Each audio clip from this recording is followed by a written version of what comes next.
నమస్కారం friends, welcome to my channel. Tamil Nadu నుంచి జార్ఖండ్ వరకు తెలుగు స్టేట్స్ మీదుగా ఒక కొత్త అమృత్ భారత్ ఎక్స్ప్రెస్ కోయంబత్తూరు నుంచి ధన్బాద్ వరకు కనెక్ట్ చేసే అమృత్ భారత్ ఎక్స్ప్రెస్ ఇప్పుడు south India, east India railway కనెక్టివిటీలో ఒక ఇంపార్టెంట్ ఎడిషన్గా నిలవబోతుంది. ఈ ట్రైన్ 22363, 22364 నంబర్లతో వీక్లీ సర్వీస్గా ఆపరేట్ అవుతుంది.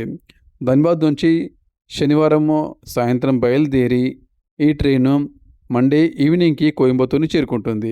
అదేవిధంగా కోయంబత్తూరు నుంచి మంగళవారం పొద్దున బయలుదేరి గురువారం మధ్యాహ్నం వారికి ధన్బాద్ని చేరుకుంటుంది. అయితే ఈ ట్రైన్కి తెలుగు స్టేట్స్లో కనెక్టివిటీనే మేజర్ హైలైట్.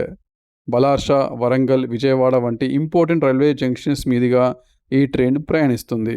అంటే తమిళనాడు నుంచి తెలంగాణ, ఆంధ్రప్రదేశ్ మీదుగా జార్ఖండ్ వరకు డైరెక్ట్ లాంగ్ డిస్టెన్స్ జర్నీ.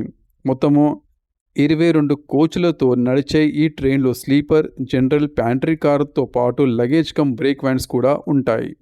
ఈ ట్రైన్ సర్వీస్ ప్రారంభమైతే తెలుగు స్టేట్స్ ప్యాసింజర్స్కి తమిళనాడు మరియు ఈస్ట్ ఇండియా మధ్య ట్రావెల్ మరింత ఈజీ, ఇంకా కన్వీనియంట్ అయ్యే అవకాశం ఉంది. సౌత్ నుంచి ఈస్ట్ వరకు ఒకే ట్రైన్తో లాంగ్ జర్నీ. ఈ అమృత్ భారత్ ఎక్స్ప్రెస్ మీ సిటీ లేదా స్టేషన్ మీదుగా వెళ్తుందా? మీ స్టేషన్ నేమ్ని కామెంట్లో తప్పకుండా తెలియజేయండి. Okay friends, thank you for watching my video నచ్చితే ఒక లైక్ చేయండి. అదేవిధంగా ఛానల్ కొత్త అయితే సబ్స్క్రైబ్ చేసుకోండి. జై హింద్.